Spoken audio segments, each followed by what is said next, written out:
안녕하세요. 복잡한 세상을 명쾌한 슬라이드로 풀어드리는 시간입니다. 오늘은 개인의 성장에서부터 국가의 미래까지 이걸 관통하는 하나의 법칙, 바로 70%의 천장에 대해 이야기해 보려고 합니다. 2판과 4판이라는 아주 흥미로운 개념을 통해서 우리가 왜 어느 순간 딱 성장을 멈추게 되는지 그 비밀을 한번 파헤쳐 보겠습니다. 혹시 이런 경험 없으세요? 진짜 열심히 일하는데 어느 순간부터는 더 이상 앞으로 나아가는 것 같지가 않고 계속 제자리만 맴도는 듯한 느낌이요. 마치 눈에 보이지 않는 커다란 벽이 내 앞을 딱 가로막고 있는 것 같죠? 사실 이 느낌은요, 개인한테만 해당되는 게 아니에요. 잘 나가던 회사도, 심지어는 한 나라 전체도 어느 정도 성공을 거두고 나면 성장이 둔화되는 그런 정체기를 맞이하거든요.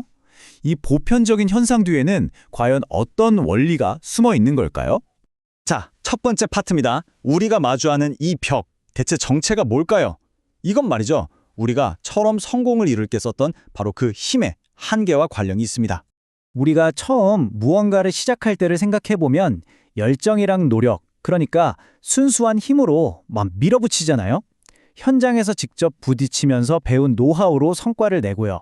하지만 바로 그 힘만으로는 도달할 수 있는 자연적인 한계점이란 게 존재합니다. 그게 바로 70%라는 지점이라는 거죠. 그렇다면 이 벽은 도대체 어떻게 넘을 수 있을까요? 바로 여기서 오늘 분석의 핵심 개념인 생각하는 사람, 즉 2판과 실행하는 사람, 4판이 등장합니다. 4판과 2판의 역할은 아주 명확하게 나뉩니다. 4판은요, 현장에서 직접 시스템을 굴리면서 힘으로 기여하는 사람이에요. 반면에 2판은 연구하고 공부하면서 새로운 지식, 그러니까 성장의 질량을 높이는 데 기여하죠. 4판이 지금 돌아가고 있는 시스템을 효율적으로 만든다면 2판은 다음 단계의 시스템을 설계하는 역할을 맡는 겁니다. 결국 결론은 간단합니다. 자기 힘만으로 한계에 부딪힌 4판은요, 그 벽을 넘어서기 위해서 새로운 지식의 질량을 가진 2판의 도움이 반드시 필요하다는 거죠. 자, 그럼 이 개념을 개인 차원에서 좀 더 넓혀서 조직, 그러니까 회사 차원으로 한번 가져와 볼게요. 이상적인 회사는 이 두 유형의 사람을 어떻게 활용해야 할까요?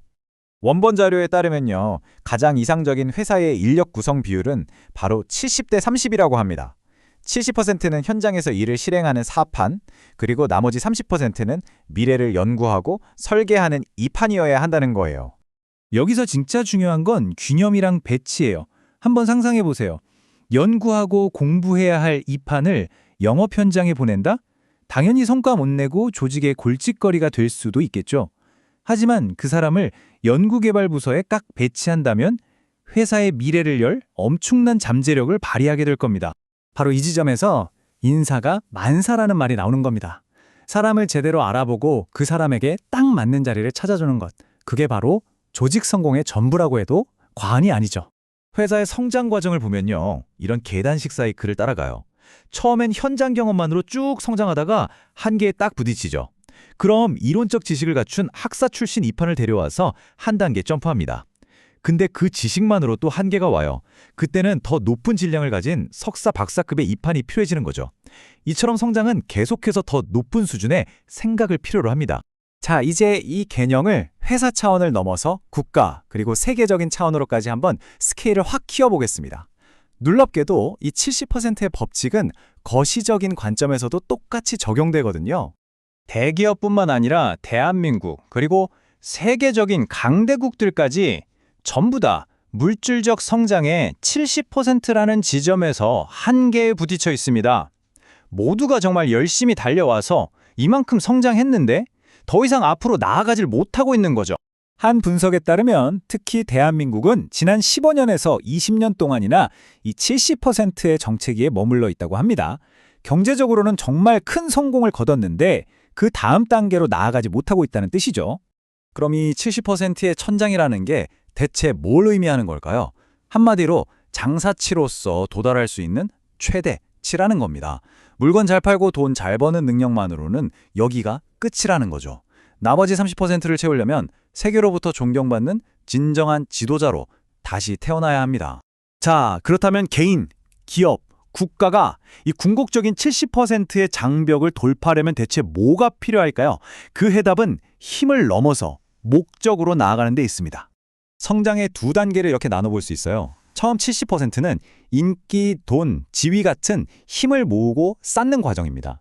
하지만 그 다음 30%는요, 그렇게 축적한 힘을 어디에 쓸 것인지, 즉 목적을 찾아서 세상에 기여하고 존경을 얻는 과정인 거죠.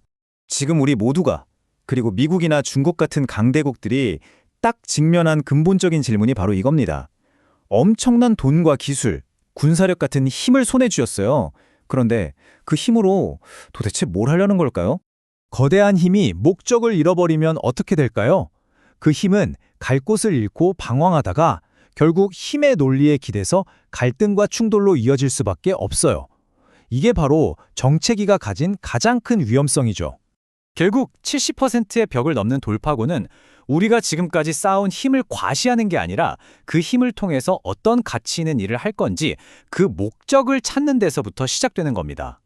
축적에서 기여로의 전환, 이게 바로 마지막 30%의 잠재력을 여는 열쇠인 거죠.